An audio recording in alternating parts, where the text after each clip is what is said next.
Hola, esto es La Mágica Historia. Antes de continuar con la temática normal del canal, me gustaría dar mi opinión acerca de un par de cosas del conflicto que está ocurriendo en Israel. Más de alguno me dirá, pero ¿para qué? Si no es necesario. Ni siquiera es el conflicto más violento que se está generando, que se ha generado este último tiempo. O sea, si hablamos en términos de víctimas, de pérdida de vidas humanas, sobre todo de civiles, tal vez el conflicto más grave en este momento serían la violencia interna en Etiopía, que en los últimos 2 años solamente han generado más de 600.000 víctimas civiles. No, obviamente lo que pasa en Israel en cuanto a cifras no se iguala, pero hay un par de cosas que me molestan de este asunto y creo que no puedo continuar con el orden normal del canal sin primero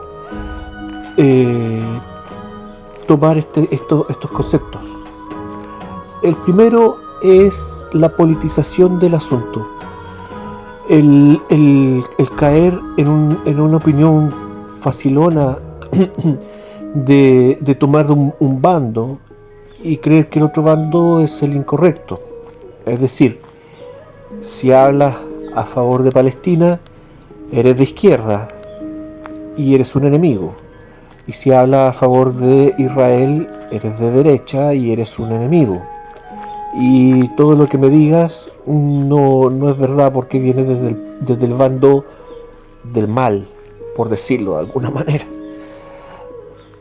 Y el otro asunto que me molesta es encontrar gente que valida toda esta violencia, gente que valida esta incursión militar sobre población civil. Y no estoy hablando de los israelíes o la comunidad judía, que se puede entender que tengan esa opinión, que presten un apoyo hacia su gobierno y hacia sus fuerzas armadas. Me refiero al mundo cristiano. Muchos canales, muchas plataformas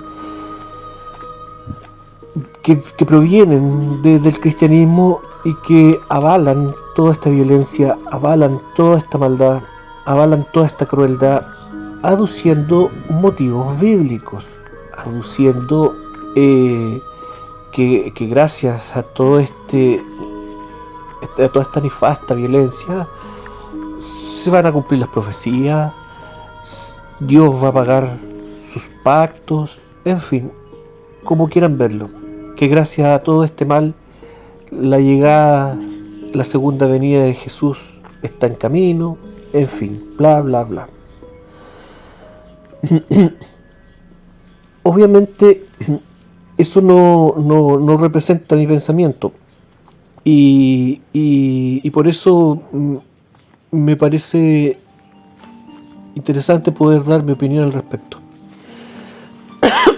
Perdón. Para empezar, ¿cómo se origina todo este mal? Obviamente va a encontrar mucha información al respecto, sobre todo ahora, videos en YouTube y en un montón de plataformas, un montón de gente diciendo sus opiniones,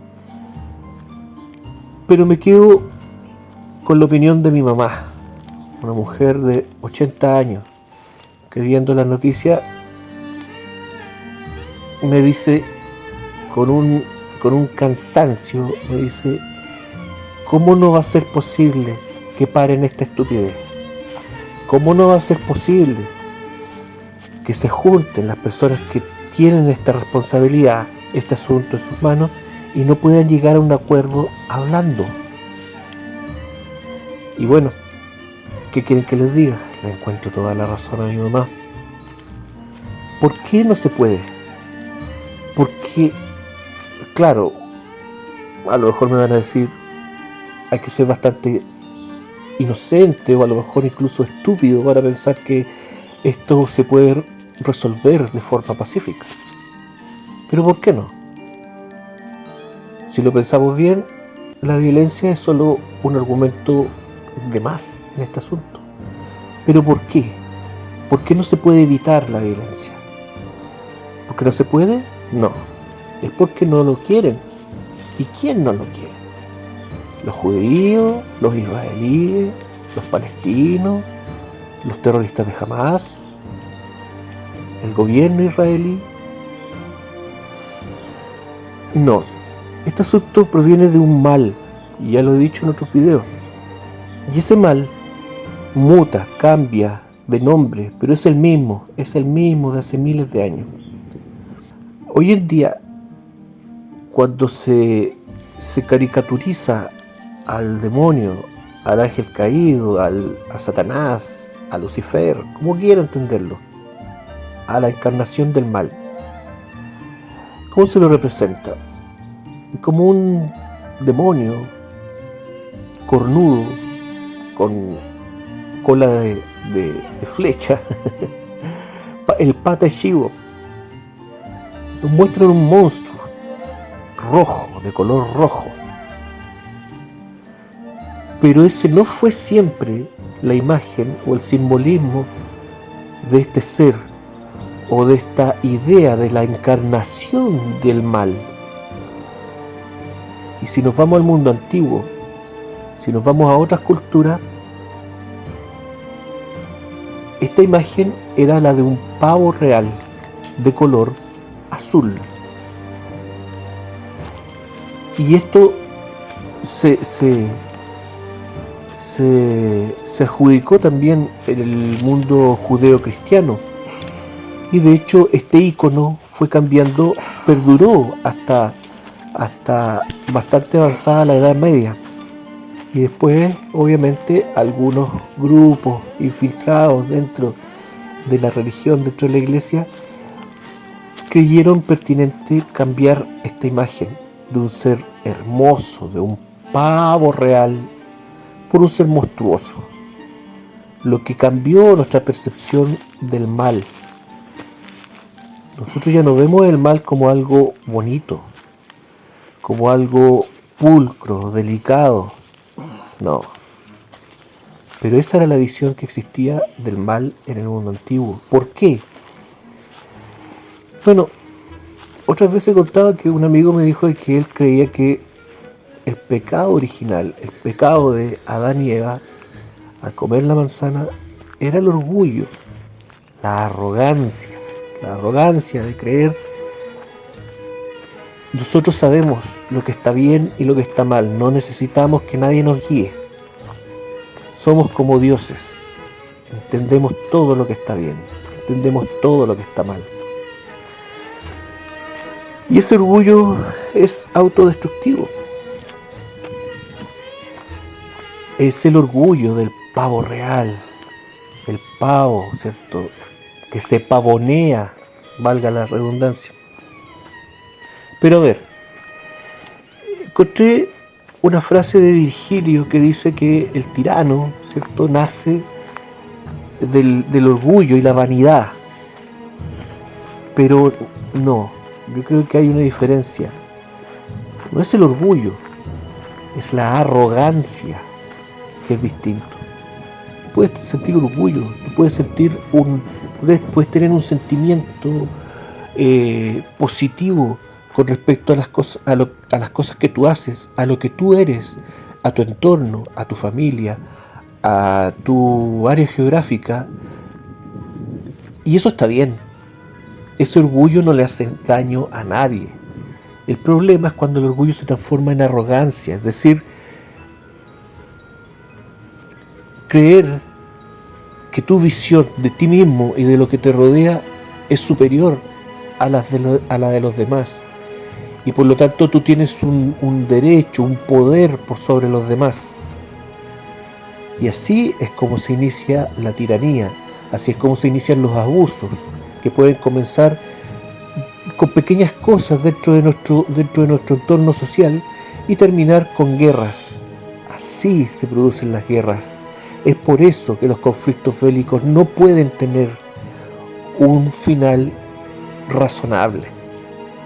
Es simplemente porque esos conflictos están liderados por personas que están enfermas de arrogancia. La arrogancia es la que nos lleva finalmente al mal encarnado. Bueno, el sionismo de hoy en día está lleno de arrogancia, y es por eso que muchas personas últimamente han estado haciendo un paralelo entre el sionismo y lo que conocemos como nazismo, el movimiento nacionalsocialista de los años 20 y 30 que nos llevó a la Segunda Guerra Mundial. Mucha gente me dirá, bueno, pero esa es una comparación, incluso puede llegar a ser una comparación cruel, porque estamos hablando de comparar personas de origen judío con personas que exterminaron judíos en algún momento. Pero ¿qué pasa si yo les dijera de que esas comparaciones tienen una base fundada? ¿Qué pasaría si yo les dijera que hablar de sionismo y hablar de nazismo es prácticamente lo mismo? Y no solamente en el comportamiento, en la ideología, sino porque estamos hablando exactamente de lo mismo. Fuerte declaración y un tanto peligrosa compartirla en esta plataforma, por eso no lo había querido hacer antes, pero en vista de todo lo que está ocurriendo me motiva a poder por lo menos decir algo con respecto a esto. No es una fantasía, no es una conspiración. El nazismo y el sionismo comparten un origen común. Y usted me dirá, pero qué mentiroso eres. El sionismo surgió a fines del siglo XIX. El nazismo nace en Alemania con Hitler entrando, qué sé yo, a lo mejor en el Partido Obrero alemán, qué sé yo, toda esta mitología que nos venden. Porque si nos ponemos a pensar, ¿qué sabemos realmente acerca de Hitler y su origen? No hay nada claro, ¿cierto? Y hay muchas teorías que unen a Hitler con parientes, con una madre a lo mejor judía o otro tipo de parientes, con un nacimiento de tipo incestuoso, en fin. Cuando no tenemos información, eso deja paso a que se abran un montón de teorías. Pero dejemos eso a un lado. Simplemente no conocemos bien el origen de este personaje que llegó a tener tanto poder y a ejercer tanto mal. El asunto es que mucha gente ha ocupado tiempo en hacer investigaciones revisionistas con respecto a lo que ocurrió en la Segunda Guerra Mundial. Y yo mismo acá hice un video anteriormente que se llama Nada es lo que parece, donde hablábamos incluso del proyecto comunista, del proyecto de la Unión Soviética de crear un país judío y que lo llevaron a cabo, pero que fue un país que no fue poblado por toda la población judía de la Unión Soviética. Algunos tenían derecho a ir a ese paraíso judío, ¿cierto? Para ese tiempo, que no existía un territorio legal para esas personas en los años 20, estamos hablando de los años 20, ¿cierto? Bueno, ya analizamos esa cuestión. Pero, ¿qué pasa si les dijera, por ejemplo, que en los años 30, los primeros colonos judíos que comenzaron a poblar el territorio de Israel y que eran personas muy fanáticas en su ideología sionista desde el punto de vista religioso y político, que eran personas muy agresivas, tenían que hacerlo para poder comenzar a despoblar la zona, que eran personas que estaban sumamente convencidas, o muchos sionistas de hoy en día, de que la gente que poblaba el territorio del actual Israel era gente inferior. ¿De dónde provenían todas esas ideas? Bueno, para empezar, hay un dato curioso. Esos colonos llegaban en barcos desde Alemania, barcos que venían con bandera nazi. Estamos hablando de los años 30. ¿Judíos transportados a Israel con bandera nazi? Sí, sí, con boletos pagados, y no solamente eso, sino que con un fuerte capital en los bolsillos entregados por el régimen nazi. Esteban, te volaste en tus conspiraciones. Eres un canal de odio. No, esto no es una conspiración. Esto es fácilmente comprobable en internet. Incluso existen páginas de Wikipedia que hablan acerca del tema. Hace tiempo atrás, en un documental de bajo presupuesto producido extrañamente por jóvenes judíos que eran revisionistas y querían saber qué había pasado sobre todo con el tema del Holocausto, que históricamente tiene muchos baches, muchos orificios enormes, vacíos. Y estos jóvenes, dentro de su investigación, llegaban a un dato escalofriante, que era que sus líderes, los líderes judíos, eran los que administraban la población que se iba a entregar a la Alemania nazi para ser transportado a campos de concentración. Eran ellos los que tomaban la decisión, no los líderes nazis. ¿Qué pasa aquí? Si la idea del nacionalsocialismo era exterminar judíos hasta el último,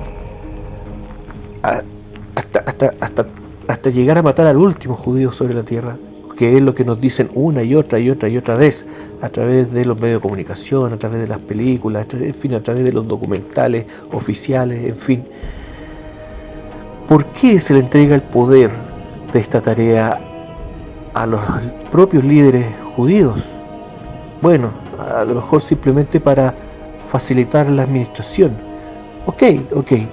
Pero ¿por qué existen casos individuales de personajes individuales que fueron indultados por el régimen nazi, incluso judíos, a los que el propio Führer, el propio pintor austriaco, le entregó un salvoconducto, y no solamente eso, sino que una nacionalidad aria por mérito?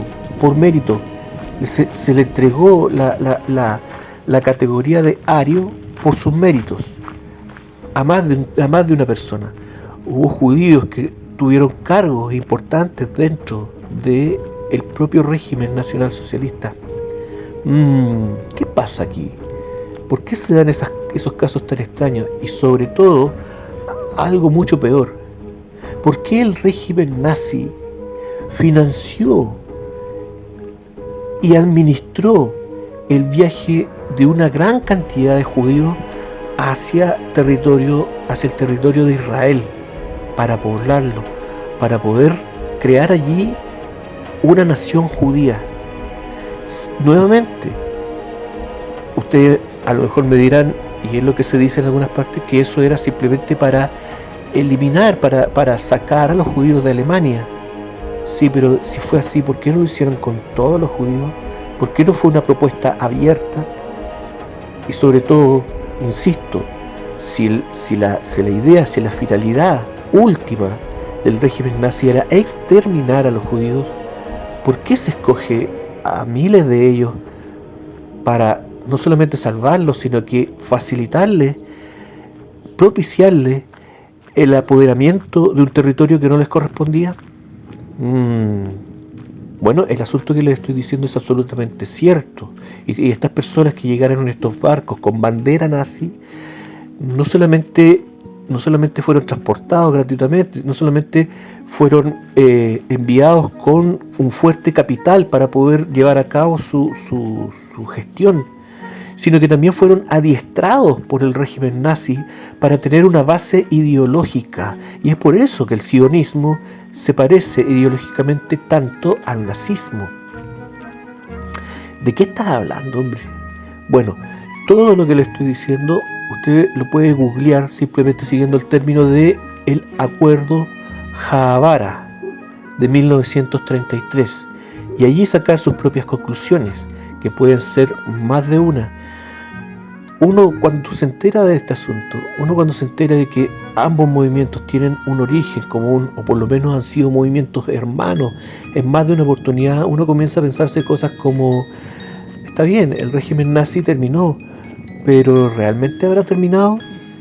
Y luego vemos cosas como la guerra en Ucrania, donde el presidente, nuevamente tenemos un presidente, un hombre muy poderoso, uno de los hombres más poderosos del mundo, que también tiene un origen incierto, que ya lo vimos también, y no se puede rastrear su identidad. Y que vemos a este personaje rodeado de un séquito de, de, de hombres de mucho poder judíos, y los vemos entablando una guerra contra milicias neonazis lideradas por un presidente judío en Ucrania, por Zelensky, un judío dirigiendo ciertas tropas neonazis. Hablábamos también en otra oportunidad acerca del término nazi, que nunca lo ocuparon los alemanes para sí mismos. Ellos eran nacionalsocialistas, y el término nazi no es un apócope de nacionalsocialismo. Y es más, hablábamos de que el término nazi existía antes del nazismo, y que era un término despectivo para llamar en Europa a los judíos Ashkenazi, y que se usaba este término para nombrarlos peyorativamente. ¿Acaso el término nunca dejó de emplearse de mala manera? ¿Acaso el término siempre ha sido utilizado para nombrar a estos nazis, a estas personas de origen europeo? ¿Cierto? Que es lo que nos dice por lo menos los estudios genéticos. Tienen genética, al igual que los palestinos, genética múltiple. Los palestinos también tienen su genética dividida en tres, los judíos europeos también. Pero no podemos hablar de personas, no hay una conexión con el mundo hebreo, no hay una conexión con el mundo israelita del pasado, ya lo hemos visto. Pero sí hay una conexión ideológica con esta filosofía del mal, esta filosofía satanista de la que hemos hablado otras veces en otras oportunidades, ¿cierto? La biblioteca del diablo, ¿cierto? Estos libros que nos entregan, que podrá cambiar la portada, podrá cambiar la edición, pero nos hablan exactamente de la misma filosofía. ¿Y qué filosofía es esa? Nuevamente volvemos a la filosofía de la arrogancia, la filosofía de creer que solo el mejor, entre comillas, ¿quién decide quién es mejor? Solamente ese puede subsistir. Estamos hablando nuevamente del mismo mal. Y aquí viene mi respuesta con respecto a las justificaciones bíblicas de este mal. Estas justificaciones que nos hablan de Dios cumpliendo sus promesas. Yo no sé si Dios habrá hecho alguna vez algún pacto personal con algún ser humano. No lo sé. Pero cuando hablamos de los pactos de Dios, tenemos que remitirnos al pacto de Abraham, al pacto que hizo Dios con Abraham. Porque ese es el pacto que origina todo este orgullo, que termina en un orgullo exacerbado, en un orgullo degenerado, una arrogancia. Y es el pacto en donde Dios le indica a Abraham que su simiente será la custodia de este pacto íntimo entre él y Dios. Esto, ¿cierto?, señalizado con la circuncisión y todo eso, ¿cierto? Dios pidiéndole a este hombre que marque a su descendencia de ahí en adelante, cortándole un pedazo de piel del pene. Como sea, cada quien interpretará eso como quiera. Pero eso ha originado, como les digo, un orgullo, y es el propio maestro el que nuevamente nos indica con cordura su posición al respecto, ¿cierto? Y en el libro de Juan aparece, creo que es el capítulo 8, cuando Jesús discute con los judíos y estos le dicen algo así como: ¿qué nos vienes a criticar tú a nosotros? ¿Ah? Si nosotros prácticamente nosotros no nacemos de una unión carnal, nosotros somos herederos de esta simiente, ¿cierto? Somos hijos de Dios, ¿ah? Somos hijos de Abraham. Y Jesús le responde algo así, yo no me sé los textos de memoria, pero ese es el contexto más o menos. Y Jesús le responde algo así como: sí sé, ya me tienen chato con su verborrea, con su misma cantinela. Sí sé, lo han dicho tantas veces, somos hijos de Abraham, bla bla bla bla bla bla. ¿Y qué les dice Jesús? Ustedes no son hijos de Abraham, porque si fueran hijos de Abraham, sus actos harían. ¿Y qué se refiere Jesús con esto? ¿A dónde quería llegar él? ¿Por qué los judíos se vieron incapacitados de responder ante esta afirmación? Bueno, la respuesta está dentro de la misma tradición judía. Esta tradición que nos habla, ¿cierto? Nos dice, indica que Abraham habría sido uno de los 3 hombres más humildes de la historia. La humildad era lo que marcaba a este hombre. Y si pensamos qué es la humildad es lo contrario a la arrogancia. La humildad no tiene que ver con dejarse pasar a llevar. No, la humildad tiene que ver con respetar al ser humano como te respetas a ti mismo. Obviamente, si alguien te ataca, todos tenemos derecho a defendernos, pero no tenemos derecho a pisotear a nuestro hermano, a pisotear a nuestro prójimo. Y Abraham, en su comportamiento en vida, lo demostró. Siempre ante cualquier conflicto, él era líder de su pueblo, pero siempre ante cualquier conflicto evitó la violencia, evitó siempre ser un hombre arrogante, y por eso, según la misma tradición judía, por eso Dios lo escogió para su pacto y lo marcó, porque Abraham traía la marca de Dios.